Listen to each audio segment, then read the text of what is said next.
What happens when a top U.S. official refuses to give a straight answer about the Constitution itself? That's exactly what unfolded in a fiery exchange on Capitol Hill, and the tension in that hearing room revealed something far larger than a policy disagreement. It was about power, accountability, and whether the government is still bound by the very document every official swears to uphold. For nearly a full minute, Congresswoman Lauren Underwood pressed Secretary Kristi Noem for a simple yes or no. Does the Constitution guarantee due process to everyone in America, citizens and non-citizens alike? It should have been the easiest answer in the world. I'm going to hold off on my questions until the members have got done to see if some of them are duplicative. And so, Ms. Underwood, the floor is yours for questions. Thank you, Mr. Chairman. This weekend, the president made the remarkable statement that he, quote, doesn't know whether he has to uphold the Constitution. You, however, have taken a different position, both in your confirmation hearing and when you took the oath of office. You said that you were committed to complying with the Constitution. Do you still stand by that statement? Absolutely. I believe President Trump Excellent. as well. Let's start with Article 1, which gives Congress and only Congress the power of the purse. No money shall be drawn from the Treasury, but in consequence of appropriations made by law. But this administration is freezing, terminating, and even clawing back federal grants and awards that were already signed into law. These are taxpayer dollars that were appropriated by Congress for the specific purposes that we laid out. So, Secretary, let me ask you, do you believe the administration has the authority to subvert appropriations law to freeze and terminate congressional funding? The administration and the Department of Homeland Security used our authorities that we have to evaluate every grant that was in front of us and meet statutory requirements, but also to make sure that they were being spent appropriate. So, of course, the president is within his authorities. Make sure Ma'am, that this is my time. forward. Thank you so much. Of course, the president's within his authorities to drive policy decisions within the bounds of federal law and the Constitution, but that's not what you've been doing. What I'm asking is whether you believe you have the authority to ignore appropriations law. Do you believe that the Constitution gives the executive branch unilateral authority to withhold funds appropriated by the legislative branch? We have evaluated grants to make sure if they're being spent appropriately, and work that is underway and was authorized has continued. Other grants that have not been started and have not been authorized or obligated, we have reevaluated. And I think you're talking specifically about grants potentially within FEMA that were non-disaster related grants. I'm talking Those broadly, ma'am, programs are and being- Article 2 does not give the executive the authority to withhold funds, period. And multiple courts have weighed in to agree. Multiple courts have ruled in agreement. Congress controls the power of the purse. That is a fact. That's not a question. That is a fact. And so if the president disagrees with certain spending, Congress passed the Impoundment Act to create a legal process to seek rescissions, and we expect him to follow the law.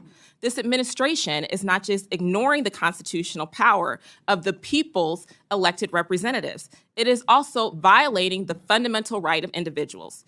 Do you believe that the Constitution grants everyone in our country the right to due process, including non-citizens?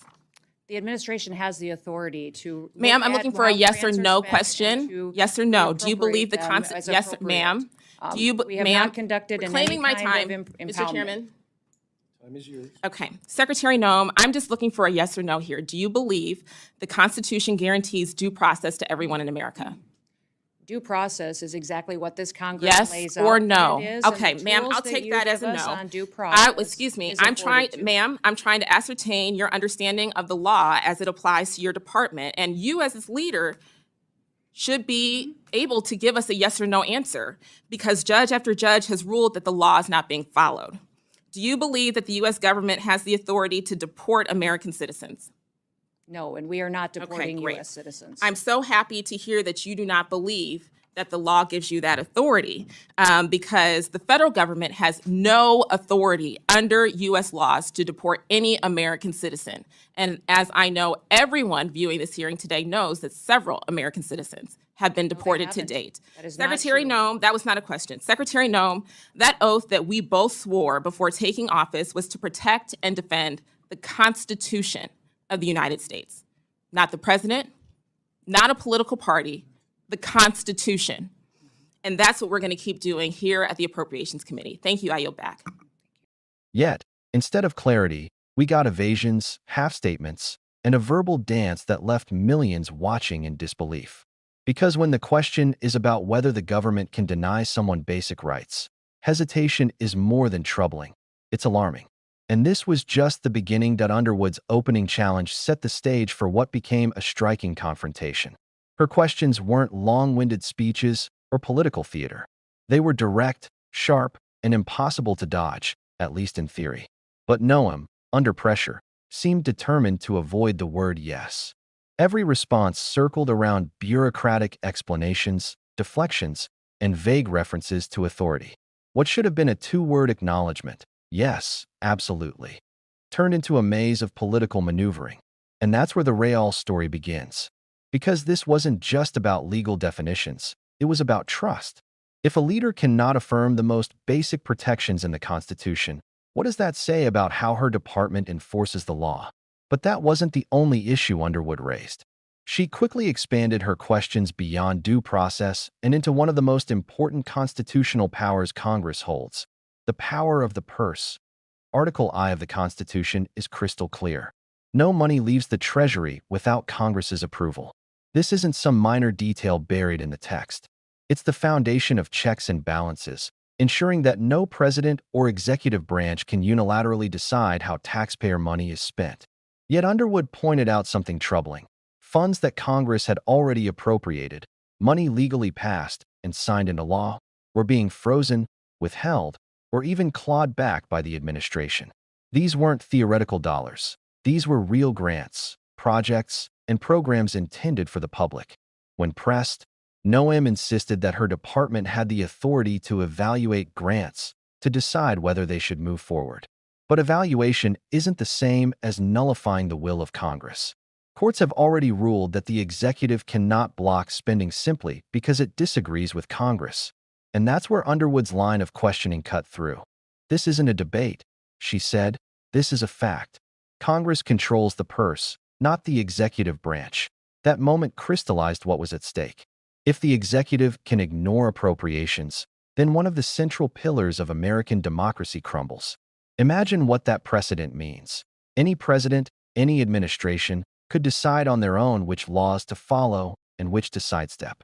It's not just a budget dispute. It's a rewriting of the separation of powers. And that's exactly what Underwood warned about. She reminded the committee that the framers of the Constitution, having just fought a war against a monarch who ruled without accountability, specifically wrote Article 1 to prevent one person from controlling the nation's finances. To see that principle bent in practice was more than a technical violation. It was, in her view, an alarming abuse. Yet Noem's responses, framed as policy discretion, skirted around the core issue. But what came next raised even deeper concerns, because the clash over money, as serious as it was, wasn't the only constitutional fault line exposed in that hearing. The bigger question, the one that left the room silent for a moment, was about due process. Underwood, clearly frustrated by evasive answers, drilled down again. Does the Constitution guarantee due process to all persons in the United States? Not just citizens, not just the favored few, but everyone? The 5th and 14th Amendments state plainly that no person shall be deprived of liberty without due process of law. The word is person, not citizen. That distinction has been upheld by the Supreme Court again and again. Yet Noem could not, or would not, say it outright. Instead, she circled around Congress's role, statutory obligations, and departmental evaluations. To viewers at home, it looked less like legal precision and more like avoidance. And avoidance on this question isn't academic. It's dangerous. Why? Because without due process, government overreach is unchecked. Imagine being detained without a hearing, deported without a chance to defend yourself, or stripped of rights because someone in power decided you didn't deserve them. That's not hypothetical.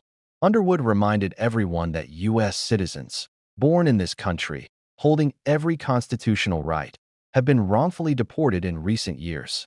Think about that. Citizens, not just immigrants, were forced out of their own nation because the government cut corners on process. Noem insisted the government doesn't deport citizens, but the record shows otherwise. These weren't isolated mistakes. They were warnings of what happens when due process is treated as optional instead of absolute. And Underwood wasn't going to let that point slip by. Her persistence highlighted the chilling reality. If due process can be denied to some, it can be denied to anyone. This was where the exchange shifted from legal sparring to something much deeper. Underwood's tone wasn't just prosecutorial, it was principled. She reminded Noem that both of them had sworn an oath before taking office. That oath wasn't to a president. It wasn't to a political party. It was to the Constitution of the United States. And the weight of those words hung in the room. Because in the end, that's what this debate is about: loyalty to principles over personalities.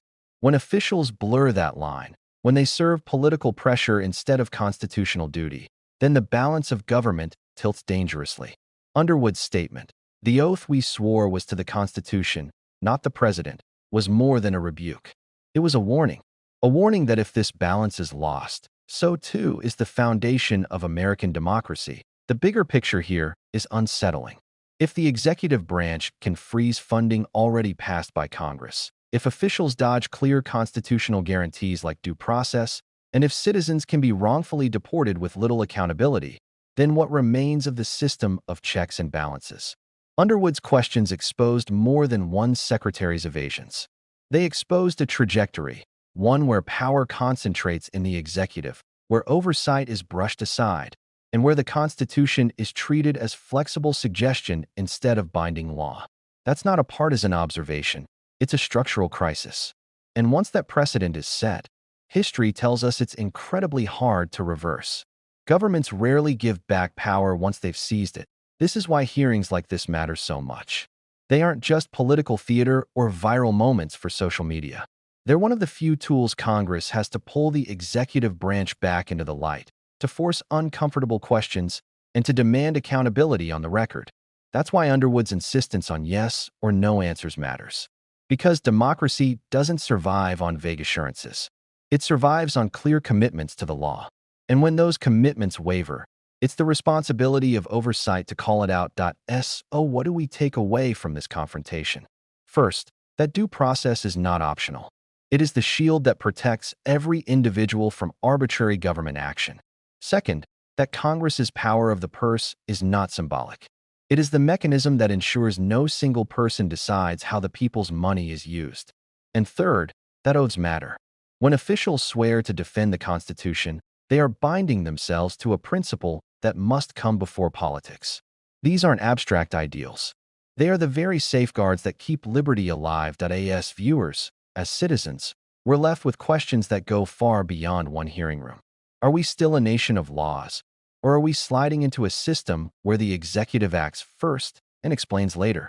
Do we hold our leaders accountable to the oaths they swore, even when they prefer to sidestep them? And perhaps most urgently, do we care enough about the Constitution to insist that it's enforced consistently, even when inconvenient? Because if the Constitution can be ignored in the small things, it will surely be ignored in the big things. And by then, the damage may already be done. If you believe these hearings need to keep shining a light on power, if you believe oversight still matters, then stay engaged. These moments may look like political clashes, but they're really about the survival of checks and balances. Make sure you're subscribed to this channel, because we'll keep following these exchanges, breaking them down, and showing you what they mean beyond the sound bites. Democracy only works if we all insist on it. If you value that, hit the like button, share this video, and subscribe for more. Together, we'll keep demanding accountability, because that's what the Constitution requires, and that's what the American people deserve.